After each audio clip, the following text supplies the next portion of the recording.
Chapter 99, Wealth Introduction. If the only questions about wealth concerned the means of getting and keeping it, the causes of its increase and decrease, the idea of wealth would be confined to economics. The end of the medical art is health, writes Aristotle in the Ethics, and that of economics, wealth. But as the Ethics indicates, the moralist and the statesman are also concerned with health and wealth, not simply as things to get and keep, but in relation to all other goods and as constituents of the good life and the good society. What is regarded as the end in economics may be only a means in ethics and politics, in which case, Aristotle suggests, the latter sciences subordinate economics, even as politics subordinates military strategy, and military strategy the making and use of armaments. The discussion of riches in the tradition of the great books exhibits these two ways of considering wealth. The Bible, the poets, historians, and philosophers deal with wealth as a factor in the life of men and societies. They scrutinize the desire for wealth or the love of money in relation to sin and virtue. They raise questions of justice concerning the distribution of wealth, the rights of property, and fairness in exchange, in buying and selling, borrowing and lending, and in compensating the laborer. They describe the effect of poverty and prosperity or opulence upon states, and prescribe the attitude which individual men as well as societies should take toward wealth and poverty. Throughout it seems to be assumed that wealth is merely a means, however important or indispensable, though wealth may also be viewed as an end when the problem is one of how to acquire, produce, or increase it. The fact that, when possessed, it should be treated as a means, leads the moralist to condemn not only the miser, the hoarder, or the man who devotes his whole life to making money, but also those who elevate wealth into the sort of end which justifies any means that can advance its pursuit. The other approach is that of the economist. Two of the great books, Smith's Wealth of Nations and Marx's Capital, deal not with wealth as a means, but with the means to wealth.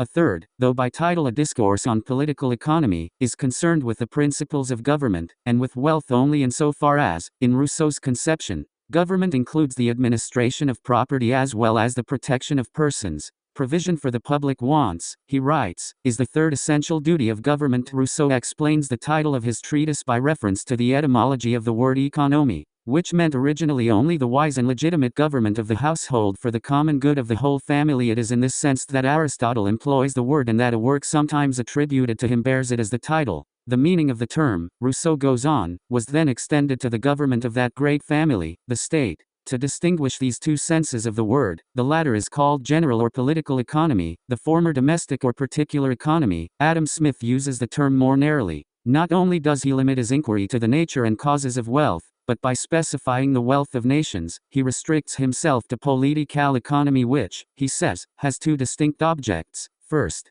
to provide a plentiful revenue or subsistence for the people, or more properly to enable them to provide such a revenue or subsistence for themselves, and secondly, to supply the state or commonwealth with a revenue sufficient for the public services. In saying that, the political economist aims to enrich 1038.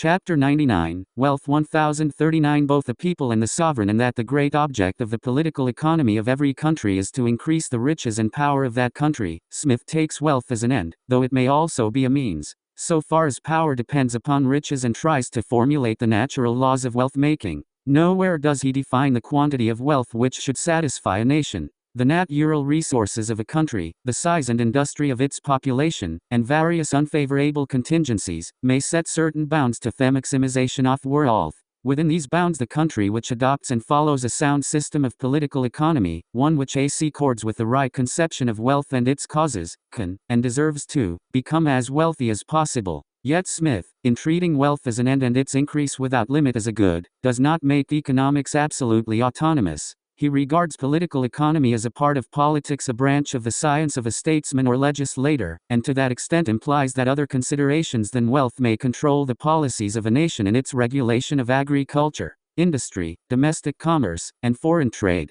Furthermore, the larger moral questions which accompany Smith's economic speculations in his lectures on jurisprudence and his earlier treatise of moral sentiments are not entirely absent from the wealth of nations. But to the extent that he writes purely as an economist concerned with securing cheapness or plenty, or, what for him is the same, wealth and abundance, he adheres to considerations of expediency and only infrequently permits himself obiter dicta on justice or questions of right and wrong. Karl Marx also writes as an economist. He details the factors which govern the production and distribution of wealth as these manifest themselves in the great historic systems of production, the slave economy, the feudal economy, and the bourgeois or capitalist economy. So far he is a scientist and, even more than Adam Smith, an historian who describes how wealth is acquired and how it multiplies by reproducing itself. But Marx is much less content than Smith to stop there. Smith tries to describe the economic process scientifically in order to prescribe the means a nation should use to become increasingly prosperous. But Marx undertakes to describe it in order to criticize the way in which some men get richer than they need be while others become poorer than they should be. His critical purpose makes inevitable the expression of moral judgments concerning such inequities, and by implication they are everywhere present. For example, a descriptive phrase like surplus value connotes unearned increment. An apparently neutral economic term like profit is given the invidious moral significance traditionally attached to usury, nor does Marx rest with criticism. He has an economic program to propose, a program he reveals more clearly in the Communist Manifesto than in Capital. The aim is not primarily to increase the production of wealth, but to remedy its inequitable distribution under all past economic systems. This program looks forward to the final revolution which will bring the necessary historic motion of progress to its culmination when socialism replaces capitalism. Smith and Marx, it appears, are not economists in the same sense. But it may be supposed that, in spite of their different purposes, they would as scientists agree in their description of economic phenomena. To some extent they do, yet the difference in their point of view and aim leads to a quarrel about facts, or at least about their interpretation. Classical economists in the tradition of Adam Smith dispute the consequences which Marx draws from the labor theory of value, especially with regard to the origin of profit from the surplus product of unpaid labor time. Profit seems to them as much a part of the natural price of commodities as the wages paid to labor and the rent paid to the landlord. In exchanging the complete manufacture either for money, for labor, or for other goods, over and above what may be sufficient to pay the price of the materials, and the wages of the workman, something, writes Smith, must be given for the profits of the undertaker of the work who hazards his stock in this adventure. The value which the workmen add to the materials, therefore, resolves itself in this case into 1040 the great idea's two parts, of which the one pays their wages, the other the profits of their employer upon the whole stock of materials and wages which he advanced. He could have no interest to employ them, unless he expected from the sale of their work something more than what was sufficient to replace his stock to him, and he could have no interest to employ a great stock rather than a small one, unless his profits were to bear some proportion to the extent of his stock. It is precisely on this point of profit as a return for risking one's capital stock that Marx charges Smith, and after him, Ricardo and J.S. Mill, with being apologists for the capitalistic system. He quotes Mill's statement that the cause of profit is that labor produces more than is required for its support. The fact that Mill does not question the validity of this surplus value, which accrues as profit to the entrepreneur. The fact that Ricardo treats surplus value, according to Marx, as a thing inherent in the capitalist mode of production, which mode, in his eyes, is the natural form of social production, is explicable, in Marx's view, only if we recognize that their economic theories mix special pleading with science. These Borgias economists instinctively saw, and rightly so, he says, that it is very dangerous to stir too deeply the burning question of the origin of surplus value, though he distinguishes between its classical and vulgar forms. Political economy for Marx is a bourgeois science, which first sprang into being during the period of manufacture. Political economy has generally been content to take, just as they were, the terms of commercial and industrial life. Engels remarks in a prefatory note to Capital, and so it never went beyond the received notions of profit and rent, never examined this unpaid part of the product, called by Marx surplus product, in its integrity as a whole, and therefore never arrived at a clear comprehension, either of its origin and nature, or of the laws that regulate the subsequent distribution of its value. Marx's work is, in his own conception of it, at one and the same time a criticism of the capitalist economy and of the science of economics which accepts and defends that economic system. In his own preface to Capital, Marx tells the reader that the volume which I now submit to the public forms the continuation of an earlier work, a contribution to the critique of political economy, within the sphere of political economy as defined by the problem of augmenting a nation's wealth. The author of The Wealth of Nations similarly finds a critique of prevalent economic fallacies, those of the physiocrats and the mercantilists, inseparable from the constructive statement of his own theory. Economists engage in controversy over technical points in the analysis of production, exchange, and distribution, or in the development of theories of value and price, money and capital, property and poverty. Such controversy tends to become complicated both by the larger questions in which the economic issues are embedded, and also by the different points of departure and the different objectives of the economists. What at first may look like a simple issue of fact often fails on closer examination to be capable of resolution by scientific inquiry, or simply by an accurate description of the phenomena. Even when all relevant matters of fact are determined, conflicting interpretations of their significance remain. Behind these lie divergent presuppositions, often unexpressed. Those who start with different conceptions of the problem, and from different principles assumed rather than argued, tend to reach conclusions which may appear to be opposed but which do not really exclude one another, at least not totally. Each from its own point of view may be true, and from that point of view the other is not so much false as irrelevant. Smith may be right, for example, when he says that the consideration of his own private profit is the sole motive which determines the owner of any capital to employ it either in agriculture, in manufactures, or in some particular branch of the wholesale or retail trade. The different quantities of productive labor which it may put into motion, and the different values which it may add to the annual produce of the land and labor of the society, according as it is employed in one or other of those different ways, never enter his thoughts. Smith may be right, not only as to the fact asserted, but also with regard to its implication for the increase. Chapter 99, Wealth 1041 of the nation's wealth, that the wealth of a society increases as owners of capital act from self. Interest in a system of free enterprise which permits the possibility of profits to indemnify them against the risk of losses and to reward them for the thrift whereby they accumulated capital to invest productively. But Marx may also be right when he says that the system of free enterprise and capitalistic production could not have started simply through the thrift of individuals, but required a primitive accumulation of capital. The accumulation of capital, he says, presupposes surplus value. Surplus value presupposes capitalistic production. Capitalistic production presupposes the existence of considerable masses of capital and labor, power in the hands of producers of commodities. The whole movement, therefore, seems to turn in a vicious circle, out of which we can only get by supposing a primitive accumulation, previous accumulation of Adam Smith preceding capitalistic accumulation. A primitive accumulation which is nothing else than the historical process of divorcing the producer from the means of production. He may be right, furthermore, when he goes on to say that the economic structure of capitalistic society has grown out of the economic structure of feudal society.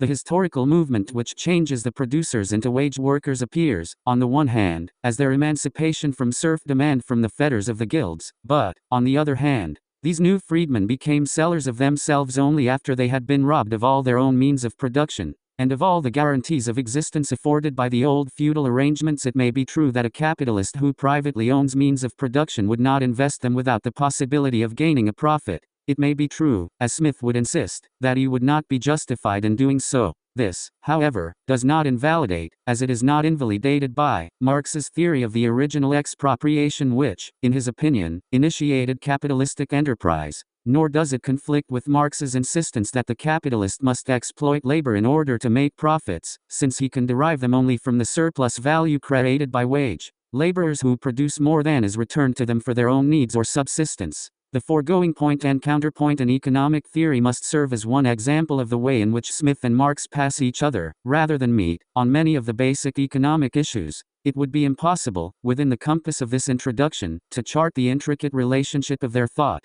including their agreements and clear oppositions as well as the matters on which they simply diverge because they are discussing the same problem from different viewpoints. The reader can discover for himself in greater detail the pattern of conversation between these two great economists by studying the passages from their works which are cited in the references. As a glance at the outline of topics will show, many of the headings represent technical problems or issues in economic theory, as that is narrowly conceived in modern times. Some, however, are more general. They state themes which place the discussion of wealth in the larger context of moral and political questions and which, throughout the whole tradition, engage poets, historians, and philosophers, not merely the economists of the 18th and 19th centuries. To some extent the more general themes are treated in other chapters, such as labor, justice, oligarchy, virtue and happiness, family and state. Here we shall consider them for their bearing on the nature and kinds, the sources and uses, of wealth, and also its goodness and evil. The ancients conceive wealth as consisting in the variety of external goods which sustain life, food, clothing, and shelter.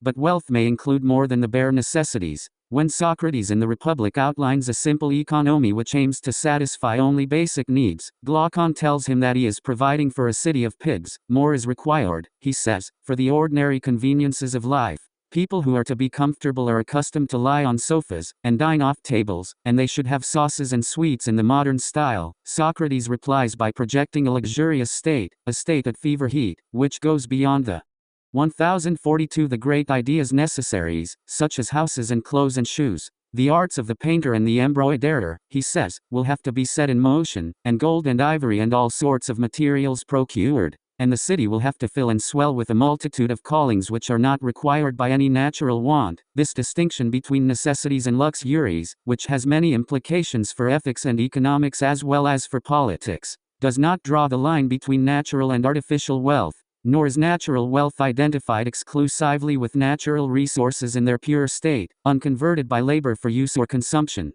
Wealth is generally thought to comprise all consumable goods, whether necessities or luxuries, whether products of hunting, agriculture, or manufacture, and all the means of producing them. Only money is excluded. Only money is declared to be either not wealth at all or artificial wealth. Yet the confusion of money with wealth seems to be prevalent at all times, as repeated attempts to correct the fallacy indicate. The use of money originates, according to Aristotle, with retail trade, which is not a natural part of the art of getting wealth. For, he goes on, had it been so, men would have ceased to exchange when they had enough. What Aristotle calls retail trade replaces the barter of necessary articles, made possible by the use of coin. Retail trade, he says, comes to be thought of as the art which produces riches and wealth. Indeed, Aristotle continues, riches is assumed by many to be only a quantity of coin, but he agrees with those who maintain, to the contrary, that coined money is a mere sham, a thing not natural, but conventional only, because it is not useful as a means to any of the necessities of life, and he who is rich in coin may often be in want of necessary food. But how can that be wealth of which a man may have a great abundance and yet perish with hunger, like Midas in the fable, whose insatiable prayer turned everything that was set before him into gold? To say that money in itself cannot satisfy any natural need does not imply that it serves no economic purpose. Plato and Aristotle, Hobbes, Locke, and Kant, as well as Smith and Marx, understand the utility of money as a medium of exchange, indispensable for the circulation of commodities. To use Marx's phrase, beyond the stage of barter, money is not only a medium of exchange. According to Plato, it reduces the inequalities and incommensurabilities of goods to equality and common measure. And Aristotle seems to anticipate Marx's conception of money as the universal form in which all economic values can be expressed when he defines wealth to mean all things whose value is measured by money, the economic utility of money in exchange and as a measure of value, or even the fact that gold and silver coin may have some intrinsic value because of the labor involved in mining and minting the metals, does not alter the distinction between natural and artificial wealth.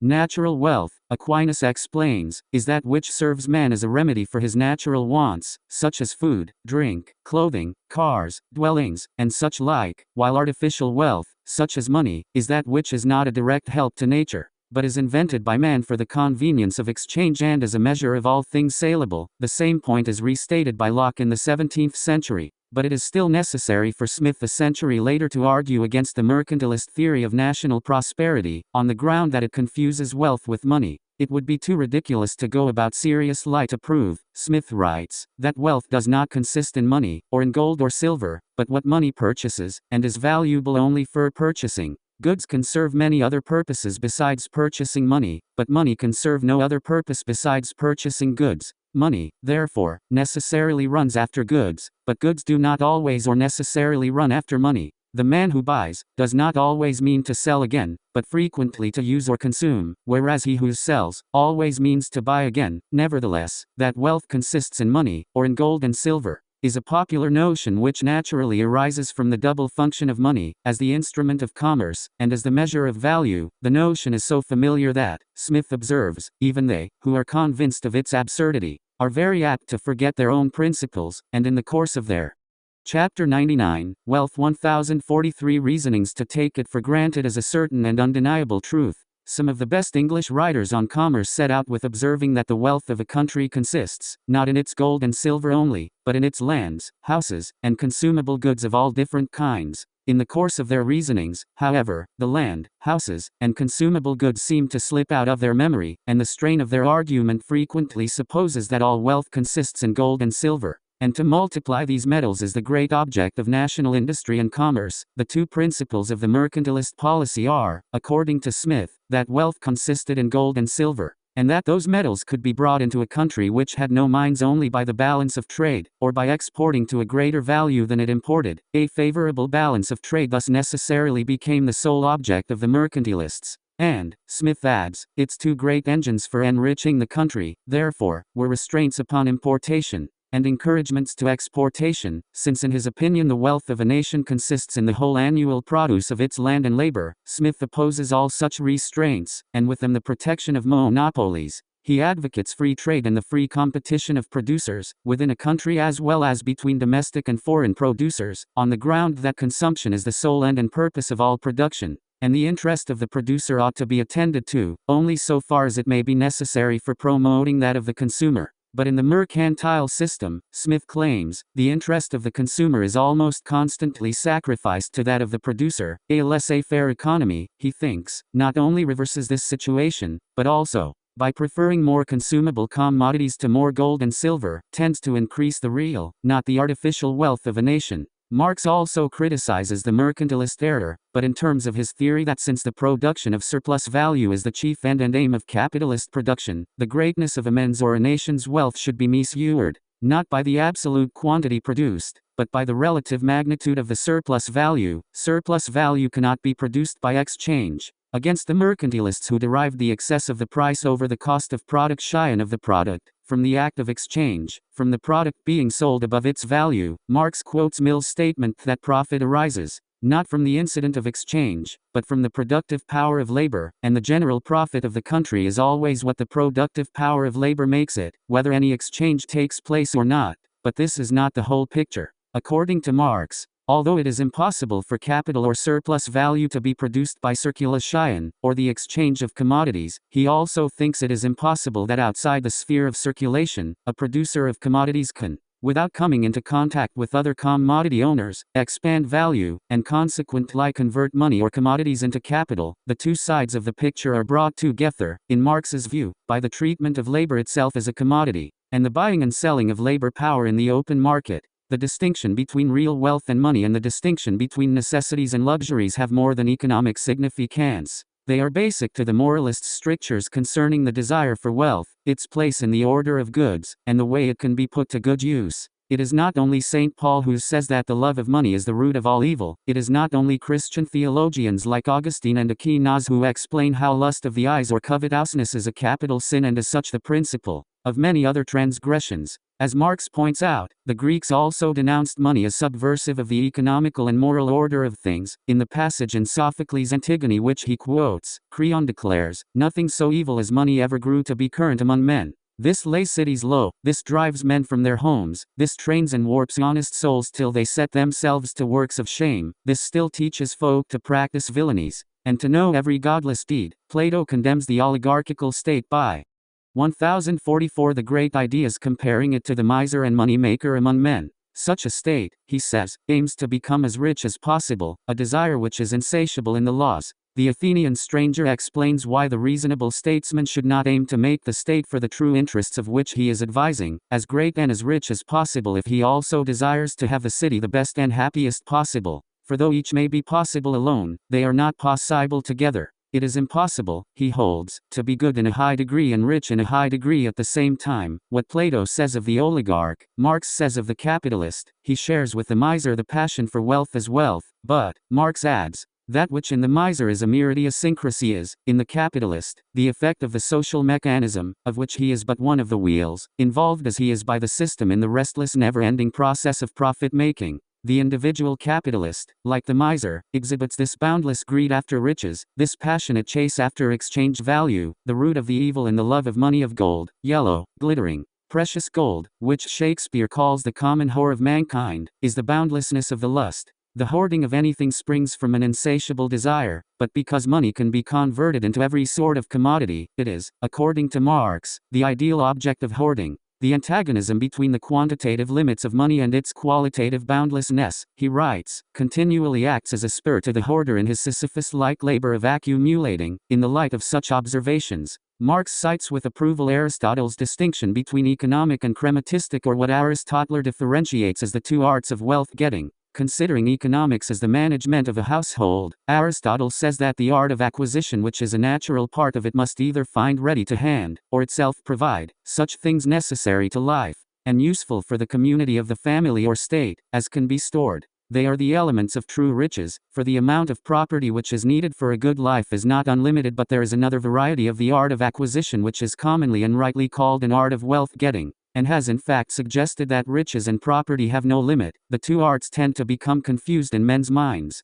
Some persons are led to believe, Aristotle observes, that getting wealth is the object of household management, and the whole idea of their lives is that they ought either to increase their money without limit, or at any rate not to lose it. The origin of this disposition in men is that they are intent upon living only, and not upon living well, and as their desires are unlimited, they also desire that the means of gratifying them should be without limit. Even those who do aim at a good life seek the means of obtaining bodily pleasures, and, since the enjoyment of these appears to depend upon property, they are absorbed in getting wealth, and thus there arises the second kind of wealth getting. Plato, like Aristotle, while admitting the service of retail trade in effecting the exchange of commodities, condemns the tendency of its practitioners to make gains without limit. In the Laws, furthermore, he prohibits interest on loans, and in the Republic, he describes this form of money making as a process in which men of business insert their sting, that is, their money, into someone else who is not on his guard against them, and recover the parent sum many times over multiplied into a family of children. This biological metaphor for making money out of money appears also in Aristotle.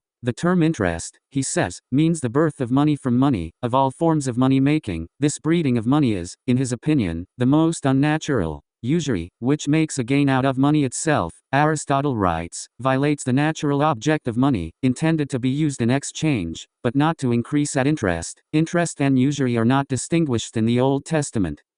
Take thou no usury of him, or increase, is the command in Leviticus. But this rule does not apply to the stranger. Unto a stranger thou mayst lend upon usury, Deuteronomy says, but unto thy brother thou shalt not lend upon usury. A theologian like Aquinas, following both Scripture and Aristotle, condemns, for Chris. Chapter 99, Wealth 1045 Scions, all interest is usury, and Luther also appeals to pagan precept as well as to scriptural warrant. The heathen were able, by the LRGH taught reason, to conclude that a usurer is a double-dyed thief and murderer. Luther says in a passage which Marx quotes under the comment that the usurer is that old-fashioned but ever-renewed specimen of the capitalist, castigating his fellow Christians for holding usurers in such honor that we fairly worship them for the sake of their money. Luther declares that whoever eats up, robs, and steals the nourishment of another, that man commits as great a murder, so far as in him lies, as he who starves a man or utterly undoes him. Such does a usurer. It seems to be a later consequence of the Protestant Reformation, as Weber and Tawney point out, that the exaction of interest for the loan of money or goods is defended, and only exorbitant rates of interest are denounced as usurious. The signs of the change may be seen in Pascal's diatribe against the specious casuistry, which tries to exempt some forms of interest taking from the charge of usury, and also in the fact that Montesquieu attributes to the schoolmen, who adopted from Aristotle, a great many notions on lending upon interest, the mistake of condemning it absolutely and in all cases. In his own opinion, to lend money without interest is certainly an action laudable and extremely good, but is as obvious that it is only a counsel of religion, and not a civil law. Montesquieu thinks a price for the use of money is necessary for the carrying on of trade. If a fair rate of interest is not allowed, nobody will lend money, or rather, Montesquieu says, because the affairs of society will ever make it necessary, money lending will inevitably take the form of usury. Usury increases in Mohammedan countries, he points out, in proportion to the severity of the prohibition. The lender indemnifies himself for the danger he undergoes of suffering the penalty. Smith agrees that prohibition, instead of preventing, has been found from experience to increase the evil of usury. A fair rate of interest is justified, he thinks, because as something can everywhere be made by the use of money, something ought everywhere to be paid for the use of it. In countries where interest is permitted, the law, in order to prevent the extortion of usury, generally fixes the highest rate which can be taken without incurring a penalty. This rate ought always to be somewhat above the lowest market price, or the price which is commonly paid for the use of money by those who can give the most undoubted security. Smith offers the British practice as a good example, where money is lent to government at 3%, and to private people upon good security at 4 and 4.5%. The present legal rate, 5%, is perhaps as proper as any. Interest and profit, while not the same in Smith's view, are closely connected. as the revenue from land is rent, from labor wages, and that derived from stock, by the person who manages or employs it, is called profit. Interest is the compensation which the borrower pays to the lender, for the profit which he has an opportunity of making by the use of the money. Part of that profit naturally belongs to the borrower, who runs the risk and takes the trouble of employing it, and part to the lender, who affords him an opportunity of making this profit, conceiving interest as a derivative revenue. Smith holds it to be a maxim that wherever a great deal can be made by the use of money, a great deal will be commonly given for the use of it, so that we may expect to find the usual market rate of interest to vary with the ordinary profits of stock. The theory which places wealth lowest in the order of goods determines its contribution to human happiness accordingly, and leads to a disapproval of luxuries, on the part of both the individual and society. Riches are for the sake of the body, as the body is for the sake of the soul. The latter are good, writes Plato, and wealth is intended by nature to be for the sake of them, and is therefore inferior to them both. And third in the order of excellence, Aristotle similarly orders wealth, or external goods, to health and other goods of the body, as these in turn are subordinate to the virtues, or goods of the soul. And Hobbes, in somewhat different terms, holds that, of all goods, those that are dearest to a man are his own life and limbs, and in the next degree, in most men, those that concern con. 1046 The great ideas jugal affection, and after them riches and means of living. While Aristotle admits that happiness requires some external prosperity, he always adds that only a moderate amount of external goods is needed. Happiness, whether consisting in pleasure or virtue, or both, he writes, is more often found with those who are most highly cultivated in their mind and in their character, and have only a moderate share of external goods, than among those who possess external goods to a useless extent, but are deficient in higher qualities. Aristotle praises Solon, Lord, telling Croesus, one of the world's wealthiest men, that happiness requires more than riches. The conversation is narrated by Herodotus. What, stranger of Athens, Herodotus reports Croesus as saying, is my happiness, then, valued so little by you, that you do not even put me on a level with private men? To which, Solon replies, Croesus, I see that you are wonderfully rich, and the lord of many nations, but he who possesses a great store of riches is no nearer happiness than he who has what suffices for his daily needs, unless luck attends him, and so he continue in the enjoyment of all his good things to the end of his life. Aristotle adds the further observation that one can with but moderate possessions do what one ought, and that a good life requires a supply of external goods in a less degree when men are in a good state, and in a greater degree when they are in a lower state. Aquinas agrees with Aristotle so far as the happiness of the active life is concerned, but he holds that wealth does not conduce to the happiness of the contemplative life, rather is it an obstacle thereto. With regard to achieving the happiness of heaven in the life hereafter, Aquinas not only thinks wealth an obstacle, but he also explains why the religious orders take the vow of voluntary poverty. Man is directed to future happiness by charity, he writes, and in the attainment of the perfection of charity the first foundation is voluntary poverty, whereby a man lives without property of his own. The opinion that wealth is an obstacle or that it should be sought in moderation does not seem to be universally shared, as Herodotus, Plato, and Aristotle report the prevalence in the ancient world of the notion that external goods are the cause of happiness. So Melville reflects that in modern society the urbane activity with which a man receives money is really marvelous, considering that we so earnestly believe money to be the root of all earthly ills, and that on no account can a moneyed man enter heaven. Ah, how cheerfully we consign ourselves to perdition. Marx quotes a still more extravagant claim. In a letter from Jamaica in 1503, Christopher Columbus exclaims, gold is a wonderful thing. Whoever possesses it is lord of all he wants. By means of gold one can even get souls into paradise. Against Rousseau's attack upon opulence as the cause of civilization with all its miseries, Dr. Johnson rises in the defense of luxuries and the advantages of wealth. Rousseau's treatise on the inequality of mankind, Boswell writes, was at this time a fashionable topic. It gave rise to an observation by Mr. Dempster that the advantages of fortune and rank were no thing to a wise man. To this, Dr. Johnson replies, if a man were a savage, living in the woods by himself, this might be true. But in civilized society, external advantages make us more respected. Sir, you may make the experiment. Go into the street, and give one man a lecture on morality, and another a shilling, and see which will respect you the most. And, sir, he continues, if £600 a year procure a man more consequence, and, of course, more happiness than £6, the same proportion will hold as to 6,000, and so on as far as opulence can be carried. Perhaps he who has a large fortune may not be so happy as he who has a small one, but that must proceed from other causes than from his having the large fortune. For, caeteris paribus, he who is rich in a civilized society, must be happier than he who is poor. On one occasion, Dr. Johnson seems to share Solon's view. When Boswell suggests that the proprietor of a great estate must be happy, he exclaims, "Nay, sir, all this excludes but one evil, poverty, but for the most part." His opinion is that it is in refinement and elegance that the civilized man differs from the savage, and that it is right for every society to be as luxurious as it can be.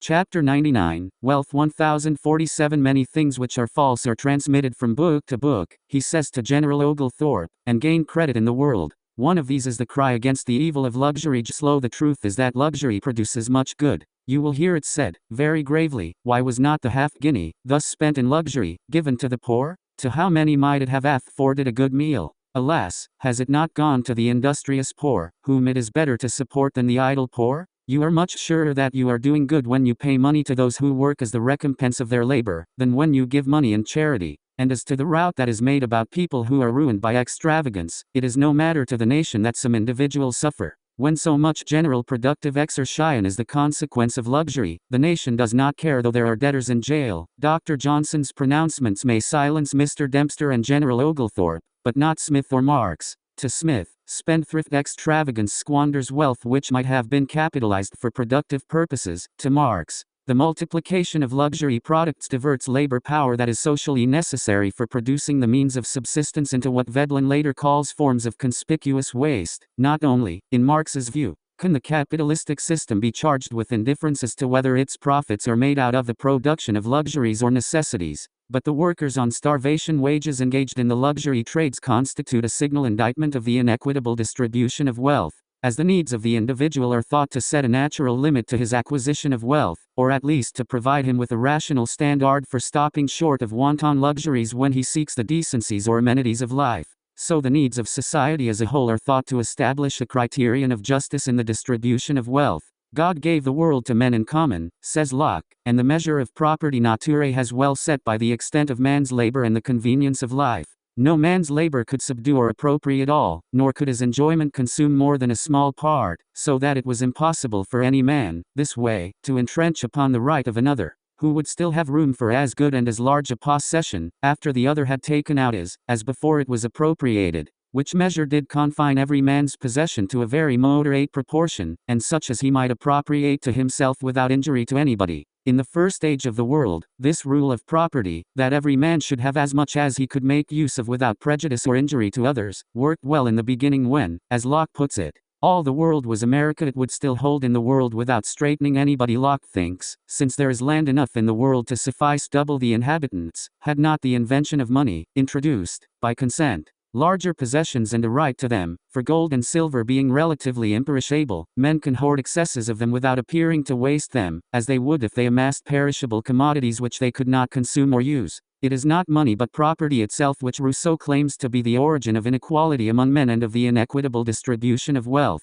The first man who, having enclosed a piece of ground, bethought himself of saying this is mine, and found people simple enough to believe him, was the real founder of civil society. Once established as a right, property tends to expand. The larger proprietors avoid the question, do you not know that numbers of your fellow creatures are starving, for want of what you have too much of? Instead, according to Rousseau, they conceive the profoundest plan that ever entered the mind of man to protect their possessions against invasion or plunder. They institute civil government, ostensibly for the security of all, but really to secure for themselves their property and power. Such was, or may well have been, Rousseau writes, the origin of society and law, which bound new fetters on the poor, and gave new powers to the rich, which irretrievably destroyed natural liberty, eternally fixed the law of property and inequality, converted clever usurpation into unalterable right, and, for the advantage of a few ambitious individuals, 1048 The great ideas subjected all mankind to perpetual labor, slavery, and wretchedness. Adam Smith seems to agree. Where there is no property, he says, or at least none that exceeds the value of 2 or 3 days' labor, civil government is not so necessary. Civil government, so far as it is instituted for the security of property, is in reality for the defense of the rich against the poor, or of those who have some property against those who have none at all. But, unlike Smith, Rousseau has an alternative to propose. Since it is plainly contrary to the law of nature, that the privileged few should gorge themselves with superfluities while the starving multitude are in want of the bare necessities of life. He thinks it is one of the most important functions of government to prevent extreme inequalities of fortunes, not by taking away wealth from its possessors, but by depriving all men of means to accumulate it, not by building asylums for the poor, but by securing the citizens from becoming poor. This states an end, but not the means for achieving it. The problem of poverty is not so easily solved, if it can be solved at all, once the right of property is admitted. Rousseau, for example, no less than Locke and others before him, affirms this right which, for Kant and Hegel later, is almost the whole substance of private or abstract right. The right of property, says Rousseau, is the most sacred of all the rights of citizenship, and even more important in some respects than liberty itself, yet it is difficult, he admits, to secure the property of individuals on one side, without attacking it on another, and it is impossible that all the regulations which govern the order of succession, wills, contracts, etc., should not lay individuals under some constraint as to the disposition of their goods, and should not consequently restrict the right of property. To Hegel, poverty seems to be an inevitable consequence of property, as war is an inevitable consequence of sovereignty, and in neither case can the cause be abolished. When the masses begin to decline into poverty, as they must, they can be supported from public funds and private charities, thus receiving subsistence directly, not by means of their work, or as an alternative.